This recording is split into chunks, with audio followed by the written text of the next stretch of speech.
Eu tava editando o vídeo passado, só que é muito lenta a edição, porque eu não tenho tempo nem pra estudar aqui dirá pra outras coisas. Vez ou outra eu encontro tempo pra passeio. Aí é preferível o passeio do que vir editar vídeo. Eu quero conhecer o Rio, afinal. Bom, mas eu quero comentar só de livros que eu estou gostando para estudar. Esse daqui é para ajudar no trabalho de física experimental, experimentos e videoanálise dinâmica. Então, basicamente, o experimento que a gente está fazendo é calculando a gravidade experimentalmente. Então, e assim, a nossa gravidade tem que bater com os cálculos que já existem, né? Nossa gravidade não pode dar, tipo, 20. Aí eu peguei 3 livros de álgebra linear. De álgebra linear, eu peguei esse livro do Elon, só que ele tem uma teoria muito difícil, então eu nem fiquei muito tempo com ele. Peguei também o livro do Strang, que era o livro base do curso. Por isso, acabava sendo um livro muito disputado na biblioteca e eu não consegui pegar ele na versão em português. Peguei essa em inglês, que não era exatamente o mesmo livro, mas foi o que deu pra pegar. Só que terminou que eu também não gostei muito da didática como ela é apresentada no livro e eu basicamente devolvi esse livro em 2 dias. Por último, o livro do Hoffman, que foi o que eu mais gostei. Era o que eu tava lendo antes de dormir. E ele tem uma teoria, assim, me ajudou muito a entender os conceitos introdutórios e abstratos da álgebra linear. No resto do curso eu terminei não utilizando muito ele, mas pro início foi muito bom. Peguei também o Apostol para cálculo. Ele era um livro de consulta, que basicamente é um livro que a gente pode tirar da biblioteca e ficar com ele só por um dia. Minha opinião sobre ele eu achei muito boa, realmente a teoria, gostei. Mas eu usei ele mais no primeiro período, mas o Apostol de Cálculo 2, eu não gostei tanto dele.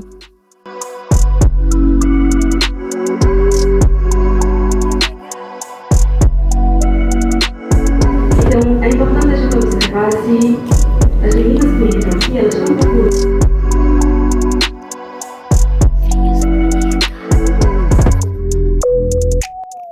Nesse dia eu tirei um tempinho para estudar um pouquinho melhor de linguística. A gente pegou matéria de habilidades linguísticas, primeiro período, segundo período, construção de narrativas textuais. E a gente teve que desenvolver um trabalho que era criando uma nova língua.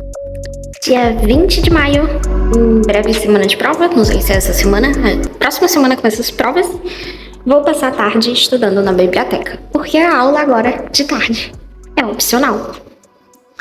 Estudar álgebra linear, talvez linguística. Álgebra linear, porque eu estou precisando dar uma revisada antes da prova. Revisar tudinho. Eu deveria ter estudado, minha previsão era estudar, muito de álgebra linear, fazer muitos exercícios. Terminou que, bom, eu estudei a tarde toda, de 1h até agora, que são 5h30, mas fiz muitos exercícios, porque álgebra linear é uma parte que é muito abstrata.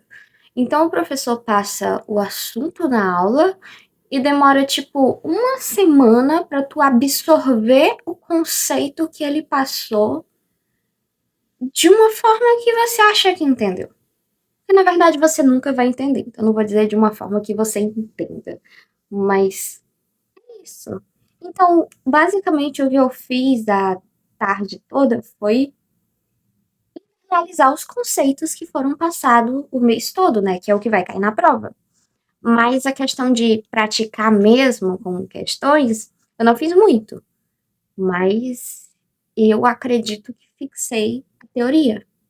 Um pequeno salto no tempo, já era julho, faltava 1 semana para as minhas últimas provas e minha família estava aqui, aí eu fui no Aquario.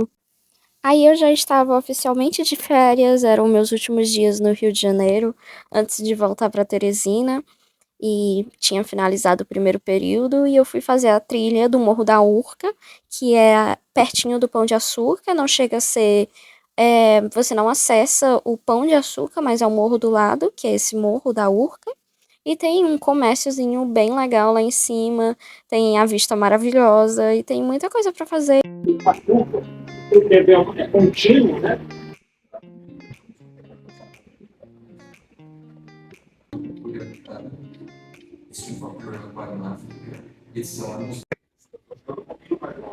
Ainda tem bastante coisa para pegar. E um dia vocês vão poder para fazer uma, talvez você em matemática, vão chegar a ser feito agora. Infelizmente, é difícil de explicar exatamente o que está sendo feito. Então, talvez também em situações não caóticas, mas é certamente uma parte importante, querendo cálculo, para descobrir noções de objetos fractais. E é uma teoria básica que eu vou tentar colocar, defini-la da maneira mais geral possível, mas vou dizer como você pode compreender e como ela nasce. Ela nasce, como muitas coisas na matemática, de interação com o real também.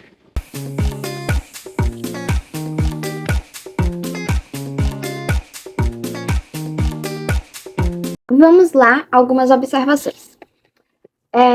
Eu comecei o segundo período e eu já tive aula de Programação 2. Na verdade, a primeira aula de Programação 2 eu ainda não tive, mas a gente teve aula prática. Porque aqui a gente tem a aula teórica e aula prática, que meio que a gente reforça os conceitos da aula teórica. E as aulas práticas antes eram obrigatórias, depois por um momento passaram a não ser obrigatórias, tipo, você sentisse a necessidade que estava tendo naquela disciplina, porque, tipo, tinha gente que tava indo muito bem e achava que na aula prática não tava, tipo, num ritmo tão legal, tanto que tava indo, mas era obrigatório, porque fazia parte da carga horária, então você levava falta. Pois bem, aí eu tive aula de programação, só aula prática. Eu tive aula de cálculo 2, construção de narrativas textuais, que basicamente a gente está prosseguindo com linguística, que no primeiro período a gente teve habilidades linguísticas, e mecânica e termodinâmica. A gente primeiro ainda tá em mecânica, né, porque, enfim, física, a gente ainda tá no conteúdo de mecânica, né, começou a aula de mecânica. E eu ainda não tive aula de probabilidade. Só que a aula de probabilidade, ela vai ser com um professor que, tipo, foi o que pegou mais pesado no semestre passado, no primeiro período, que foi o professor que ministrou Cálculo 1. E assim, Cálculo 1 foi uma matéria muito pesada pra gente. A gente usou de base o livro do Anton Bevan Davis, o volume 1. E para esse segundo período, nosso livro de base de cálculo é esse aqui. Eu já peguei na Bíblia. Cálculo 1 foi o problema naquele primeiro período porque, esse professor é conhecido por ter provas muito difíceis. E as provas dele realmente eram muito difíceis. Tipo, ele fazia prova valendo... Você podia tirar 11, mas só aparece no boletim até 10, né? E ainda assim, a prova que valia 11 era muito difícil você lutar pelo seu 6, que é a média, sabe?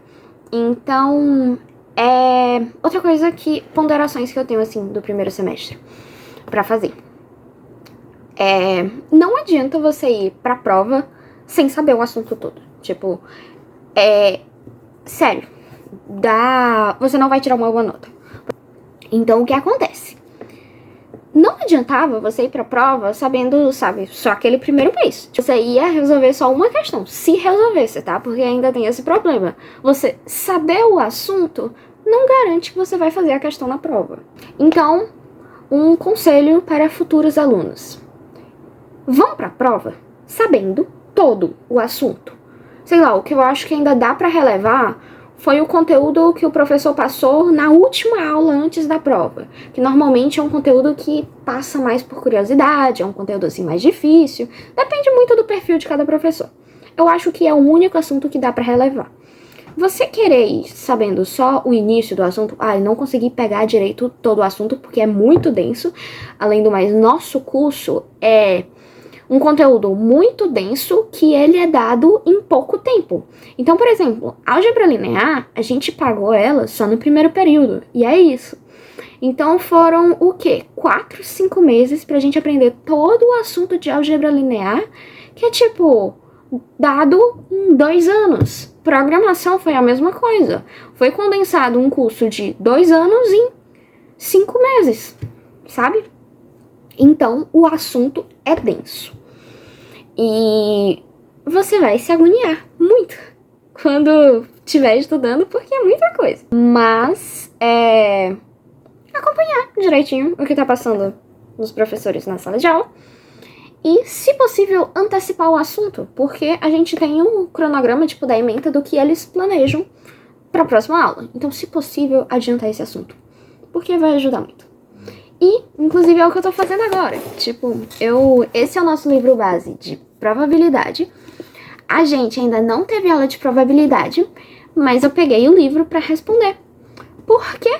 Bom, porque eu acabei de explicar. Foi o professor que, tipo, pegou mais pesado pra gente no primeiro semestre. Um professor maravilhoso, assim, tipo... Nossa, o conhecimento que ele tem é absurdo. Ele foi medalhista na IMO, sabe? E... então, assim, a aula dele era muito pancada. Mas, sabe, você tem que seguir o ritmo, né?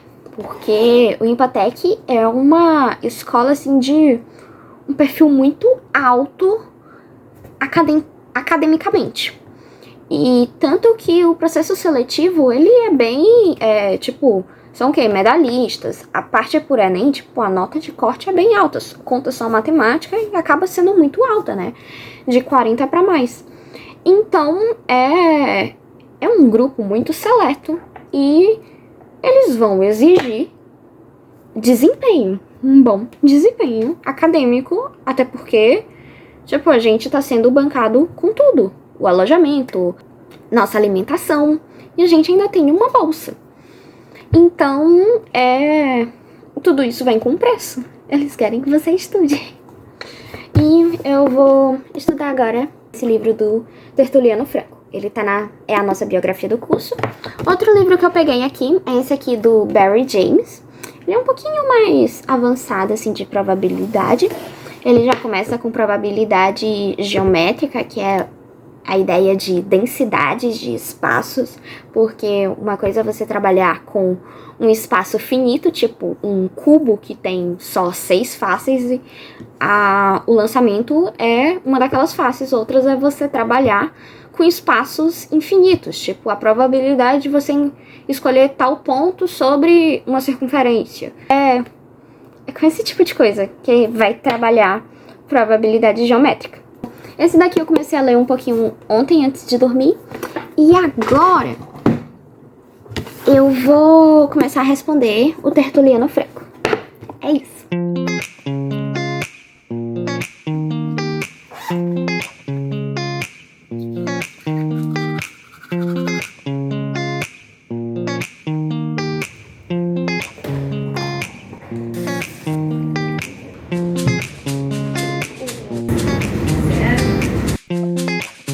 Qual seria a hipótese?